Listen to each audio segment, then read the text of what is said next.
Well, good morning, guys, and welcome back to the channel. Today's something a little different, but I wanted to touch on the subject because I'm seeing a lot of misunderstanding, misconceptions, and misinformation as a whole. So I'll go ahead, do a little intro, and we'll get into it.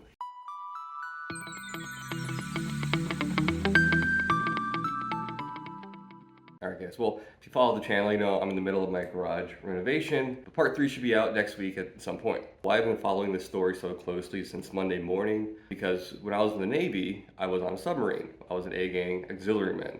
My job consisted of hydraulics that ran the entire boat, backup diesel generator, atmosphere systems, refrigeration, and anything else plumbing related or anything non-nuclear was my job on a submarine. So it kind of hits home when I see a submarine type disaster, and I just wanted to talk to it. I just wanted to give my input that wasn't news related from a news station that doesn't know what they're talking about. It's not their fault, it's just a very niche community to be in.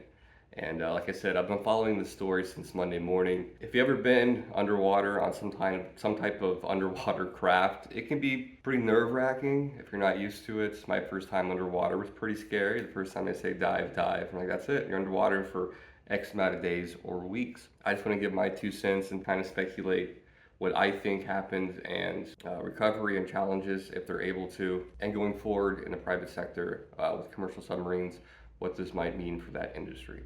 And I'll include some pictures of me from my submarine days right here, if you're curious. Now, I see a lot of memes going around the internet, a lot of levity to the situation. I get it. We're in a society now where we kind of use memes to cope with things. It's just who we are now as a society. I think it's a little tasteless, for sure. From my perspective, assuming they didn't perish in a quick fashion, the amount of fear, paranoia, I don't care who you are, that's very scary shit. I'm not going to list the names of people on board. You can easily find that in Google search out of just respect for the families. Of the 5 crewmen, 3 had a background in engineering in some capacity. One was the CEO of OceanGate. Another gentleman had been on many of these type of excursions in the past. He was no stranger to dangerous type ventures. Another guy was a historian. From what I gather, all 5, none of them were dummies. They all knew what they were getting into and the nature of what it was. Now, one of the things about this entire story that just has me kind of scratching my head is the lack of standardization to make a private submersible ship not really have many regulations, if you will. In the US Navy, every submarine is part of a thing called subsafe. The US Navy has lost 2 nuclear submarines. Both of those happened in the 1960s. The Thresher was just doing sea trials, if you will, and they're blowing the tanks to go to the surface to make them more buoyant. The pipes froze, there was too much moisture, and if you move air too quick through a small orifice, it will freeze, essentially making the submarine a brick, and it imploded. The Scorpion's got a lot of speculation. It was transiting back across the Atlantic to home port Norfolk when it just never made it home. But those are videos for another day about what happened to those guys. But what came from both of those mishaps is a thing the US Navy called subsafe. They all have to adhere to a certain standard to make sure that submarine is seaworthy and safe to be operated. And the last, 50 years, it's proven itself to be pretty damn effective. If you're on board a submarine, you go through all kind of qualifications and/or inspections. It's just qualification inspection hell, but it's for a reason. I do feel the submarine was kind of makeshift. If you kind of dig and see exactly how they made it, it kind of makes me scratch my head a little bit. Now, I do know this same vessel was successful in a few other attempts down to the Titanic, which is great. A lot of people are given the control method, which is a Logitech controller similar to the Xbox controller. A lot of shit that might be warranted, I don't know. If that was the only means of maneuvering this ship, that was stupid. There should always be a backup and then a backup to the backup. Another thing is that the depth at which this thing is operating is extremely deep. We're talking over 2 miles. Underwater, that is insane. Everything down there at that point is trying to kill you. That water is trying to get inside the hole some way it can. I want to say it's something like 400 pounds per square inch. It's incredible. And there was a gentleman that worked for the company OceanGate a couple years ago that had some red flags. I want to say he was a whistleblower-esque, raised some concerns over safety, rightfully so. He was systematically removed and fired. Looking at that now, he might have been onto something, I'm not sure. It does feel somewhat irresponsible to take people's lives in a unregulated vessel down that deep. That is incredibly deep. I can't go into details exactly how deep a US Navy fast attack or Trident submarine can go underwater, but this is substantially deeper. And makes it all the more terrifying. After roughly a mile down, even less than that, it's pitch black. So with no power source down there. It's cold and nothing. You can't see a damn thing. No light. Your eyes will never adjust. It's just black. It's just terrifyingly black. And I see a lot of stuff in the news about how they're going to rescue them, why these things weren't in place, why can't they just blow the tanks, get back to the surface. And those are all good questions. And again, this vessel didn't follow the same procedures in place for U.S. naval vessels. From my understanding, this had a few ways to get back to the surface by self-propulsion. It had weights to help the ballast to get back, to make it more buoyant, to get back to the surface. I'm not sure if they had any kind of like ballast tanks. I'd imagine they did. On a U.S. Navy submarine fast attack that I was on, you have two tanks, forward and aft ballast tanks, and on top you have a few diaphragms that open up that let water in the bottom, makes you less buoyant. You dive, and you close those little diaphragms, and then when you get to the surface, you simply just add air inside of there, push the water at the bottom, makes you more buoyant, and you come back up. On this little vessel, I'm not quite sure how the operation worked. I know there were little tanks that kind of flanked it. I think it was the same principle, but don't quote me on that. So what I believed happened. So from what I gather, an hour and a half in on their dive, they just lost communication. The communication from their submersible to the mothership was very crude. You got to remember, underwater, sound travels very well, but radio waves do not. You can still send messages underwater, but it's very slow. The messages are typically very crude, and from what I gather, this was no exception. They were sending what would look like text messages to the mothership to kind of guide them where to go. Now, even at the bottom of the ocean floor, they could still communicate with the ship, albeit a very crude system, they still could. So hour and a half in, they lose communication and they're not heard from again. My first instinct was something breached the hull and they all died instantly, which in this case is probably a good thing.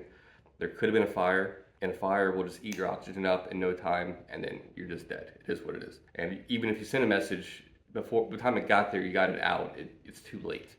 Now, why I think it's one of those two things, because even if they did simply go to the bottom and they were intact, they could still communicate, and 5 able bodies on board could have figured out how to make the ship buoyant and go back to the surface.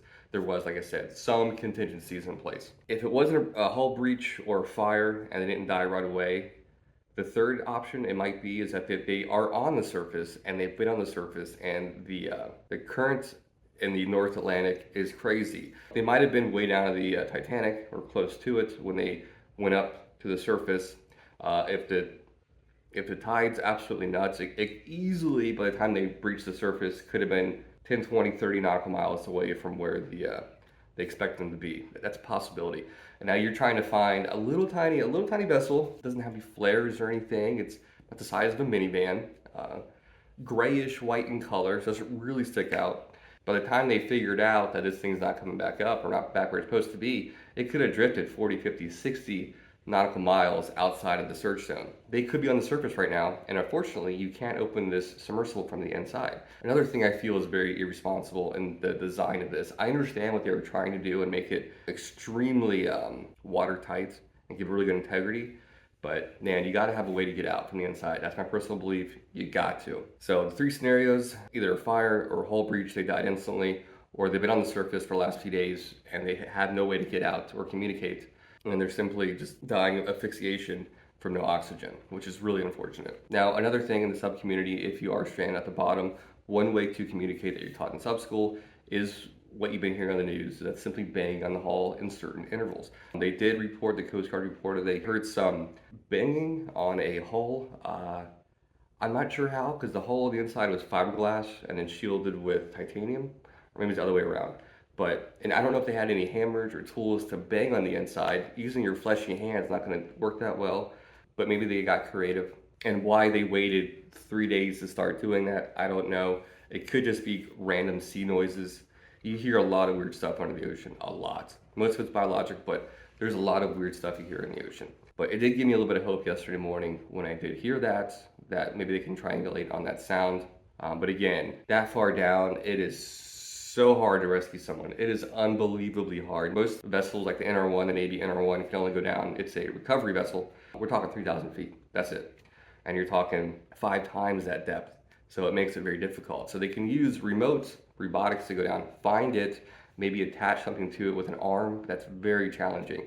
And you got to find it. You're still trying to find this thing underwater, which is a crazy feat. It's all black.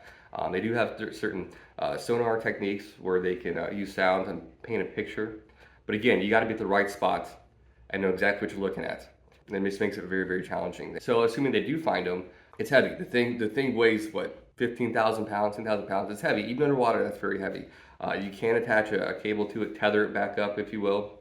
That is a possibility. We got to have a very stout crane up top, which I believe they do have in place by now. But the recovery of this is going to be insane. Even after the elapsed time of oxygen, if and when they do find this vessel, it's going to be a nightmare getting it out of the water, or up rather. Another thing is if they did simply run out of air and the vessel is still intact, and all 5 people did in fact perish on board, which is unfortunate, when they find it, they should be able to reverse engineer exactly what happened. If there was a hull breach, they'll know. If there was a fire, they'll know. So no matter the outcome, if they find the vessel, we should be able to figure out exactly what happened, or at least pretty close.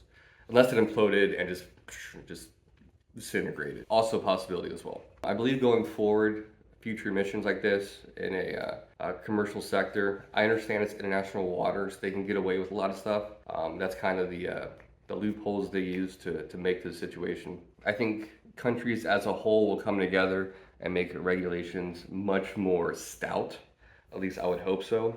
There should be regulations in place going forward doing this kind of stuff. Part of me is like, I understand the adventure side of it, the explorer side of it, the curious side of it to do it, but I also see the very irresponsible side of this. So there should have been a lot more fail-safes in place.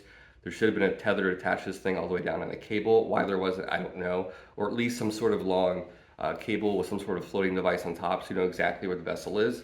I don't understand why they couldn't engineer that. It doesn't seem too crazy to engineer something. But man, all the way around, this whole story sucks. You know, spending a good part of my life underwater, I can just empathize with the fear and paranoia you would have. There was a couple close calls that we had, on board, but nothing like this. But man, it just sucks all the way around. It just sucks for the families and stuff. So hopefully this answers some questions out there. I don't know. Feel free to answer questions. I can't answer anything classified, of course, about U.S. naval submarines, but anything related to this, I can give you my best opinion. Anyways, guys, I just want to give my 2 cents, like I said. And I will see you guys next week for part 3 of the garage, mudding and stuff and painting. So, all right, guys, go enjoy the rest of your week, and I'll see you guys next time. Mark out.